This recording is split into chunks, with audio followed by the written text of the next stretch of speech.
This house belongs to you and to every American. For 8 years, just a short chapter in the long story of our democracy, my family also had the privilege of calling the White House home. The architect who designed the White House was an Irish immigrant. Many of the laborers who built it were slaves. And on his second day living here, John Adams wrote a letter to his wife Abigail, praying that only honest and wise leaders would rule under this roof. Beneath that roof resides not just a seat of government, of course, but also a living museum, a home to history, and a working office building. Let's go inside and have a look around.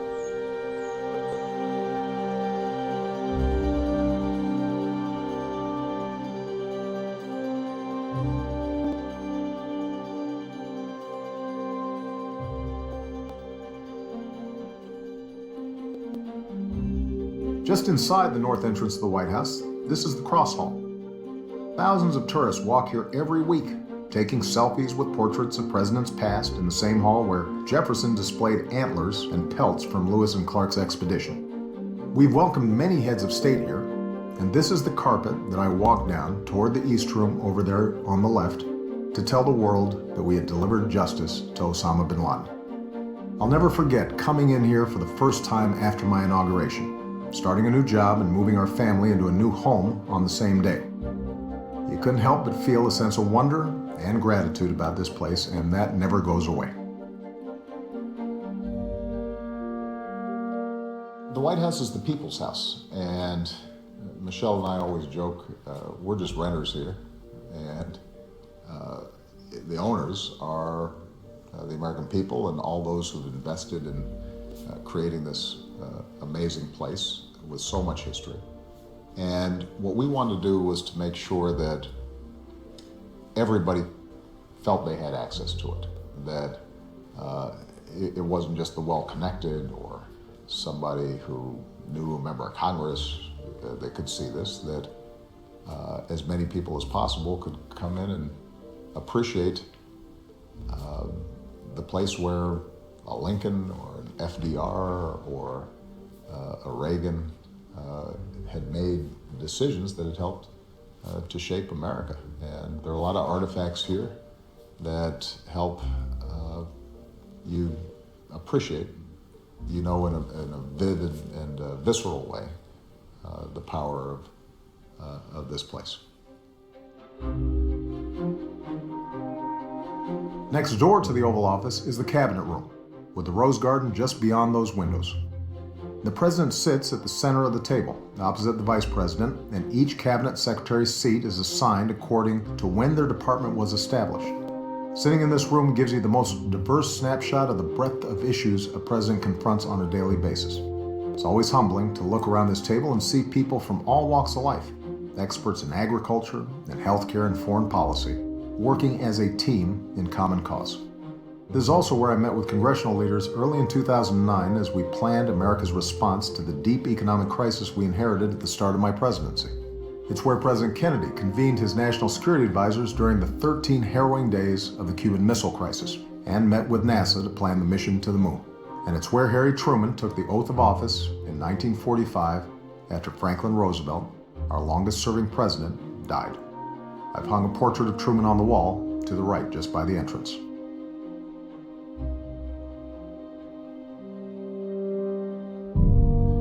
Downstairs, in the basement of the West Wing, is the Situation Room. It's actually a series of rooms with secure video conference technology that lets us communicate with generals and leaders from around the globe.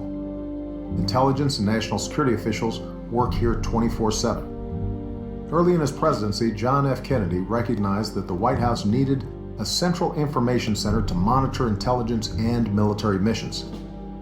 His successor, Lyndon Johnson, used these rooms during the Vietnam War, as did George H.W. Bush during the first Gulf War, and George W. Bush after 9/11. You might know the Situation Room best as the place where we planned the raid on bin Laden, and then watched it unfold. I'll never forget the tension of those critical hours. Back upstairs, the Roosevelt Room is the original location of the President's office in the West Wing. When Teddy Roosevelt had the West Wing built in 1902, this is where he worked. Franklin Roosevelt expanded the West Wing, including moving the Oval Office to its current location. But it was in this room that he crafted the bold proposals that became the New Deal. This is the room where my staff and I watched Congress pass the Affordable Care Act, and where I've convened community leaders and business leaders and listened to their ideas about our economy, epidemics like gun violence, and great challenges like our changing climate. When you're dealing with the toughest issues of our time, it's inspiring to sit in a room named for the Roosevelts, not only because of Teddy and Franklin. Look to your left, and you'll see a bust of former First Lady Eleanor Roosevelt next to the lamp.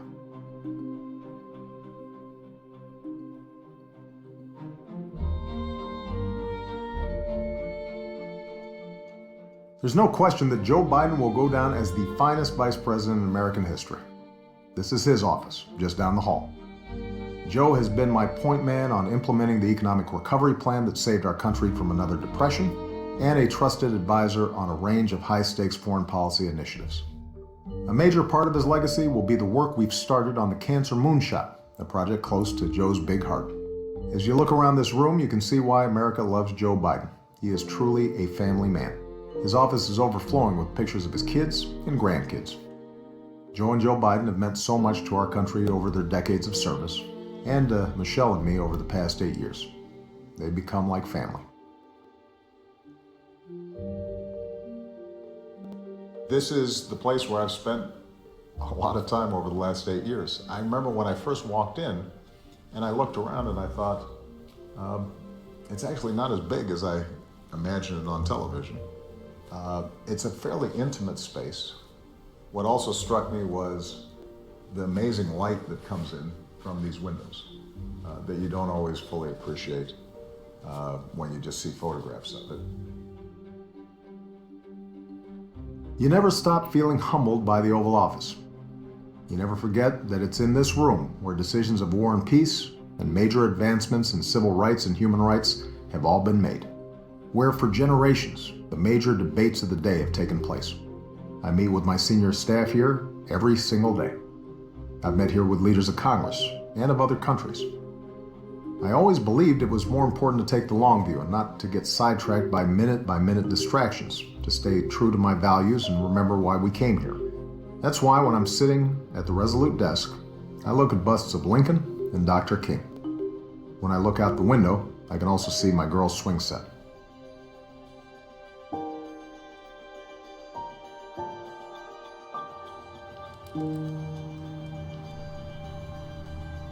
The first day coming into this house was a whirlwind because it's inauguration day.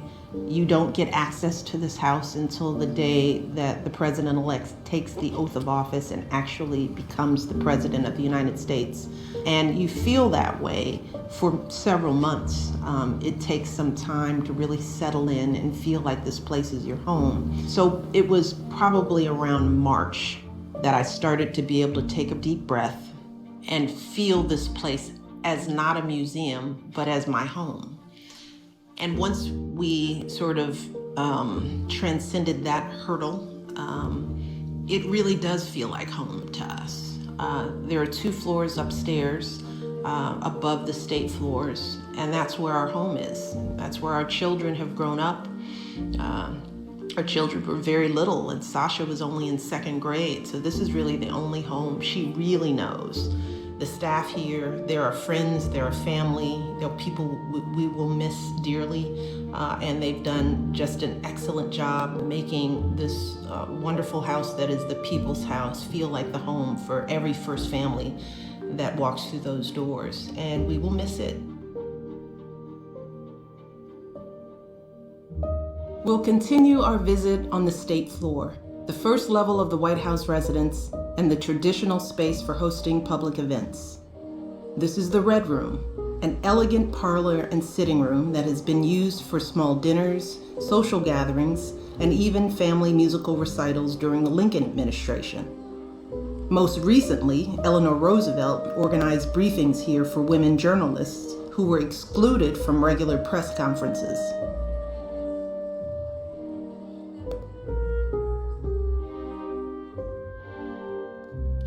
Early on, the Green Room served as Thomas Jefferson's dining room.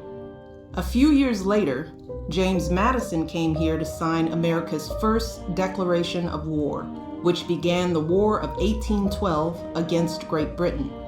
These days, this is a quiet space where my husband and I often privately greet our guests or thank performers for coming to the White House before we head next door to the East Room for a concert or event.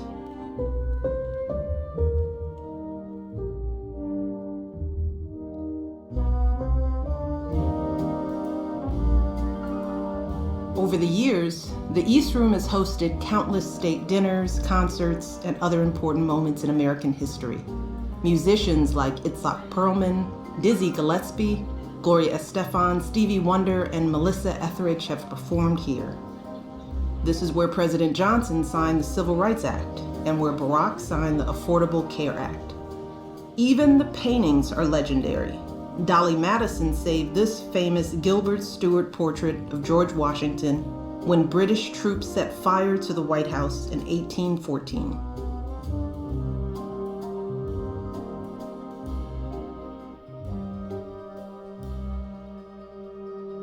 On the ground floor, the Roosevelt Room honors previous First Ladies who have lived in this home and blazed a trail for the rest of us. Jacqueline Kennedy's portrait remains in a place of honor in recognition of her timeless grace and tireless efforts to preserve the White House. Her efforts included securing artwork, restoring furniture, and making crucial repairs. Through her efforts, Mrs. Kennedy ensured that future generations of Americans can take pride in our nation's house.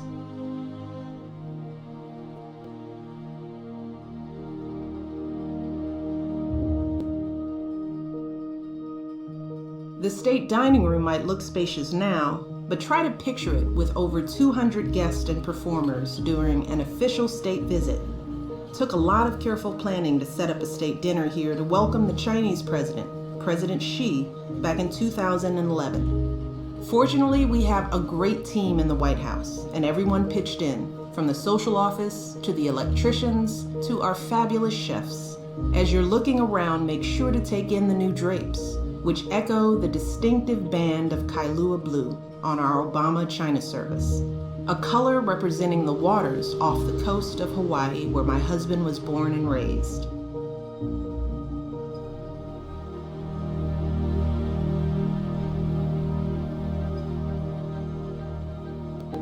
Now we're in what is known as the Old Family Dining Room.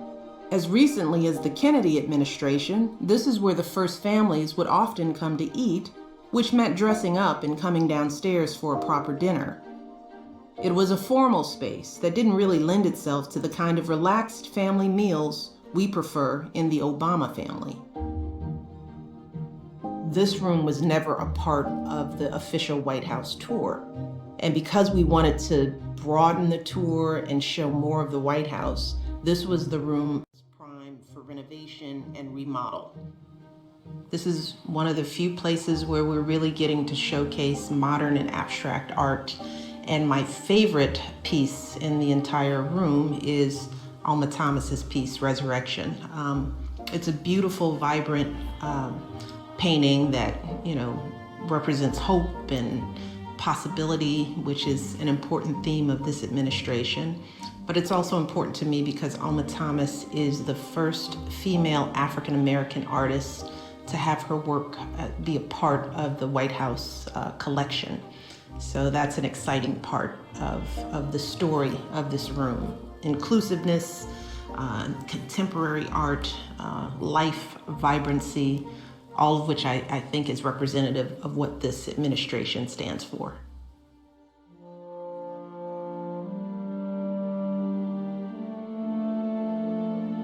We conclude our visit on the state floor with a room at its very center, the Blue Room. This room has always been one of our favorites, especially after Barack was sworn in here for his second term in 2013. Whether welcoming military families from across America or dancing with a 106-year-old great-great-grandmother, the president and I have made some special memories in this beautiful room.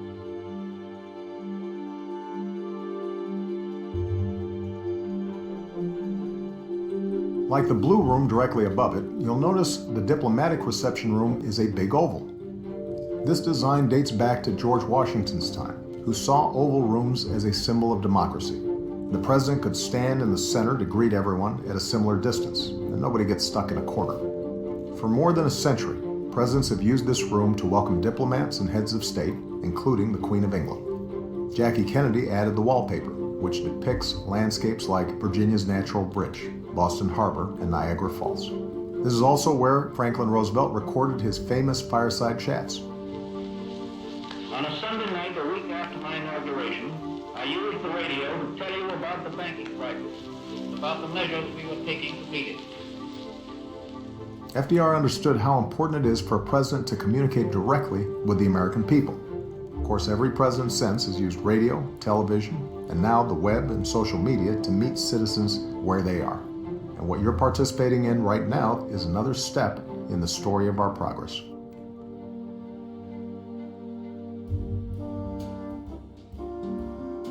I took you to the Oval Office. Now let me take you to my private office, up on the second floor of the residence. A reporter once called this room the presidential man cave. I don't know about that, but it is where I spend a lot of time at the end of the workday, going through briefing books and writing speeches, and reading 10 of the letters that I get every day from the American people. I happen to be a night owl, and this is where I work. It's called the Treaty Room. It's on this big desk, where President McKinley ended the Spanish-American War. It's also where President Kennedy signed the Nuclear Test Ban Treaty. But presidents have fun here too. Apparently, President Eisenhower liked to play bridge here, and I've watched my share of Bulls games on the big screen TV.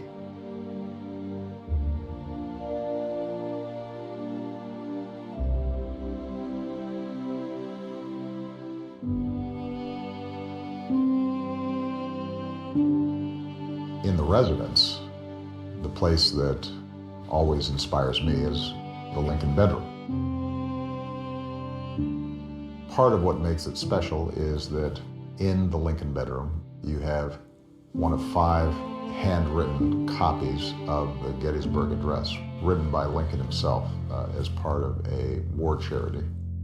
To be able to read the Gettysburg Address late at night, if you're feeling a little frustrated with the job, to see his writing, the brevity and the power of that speech,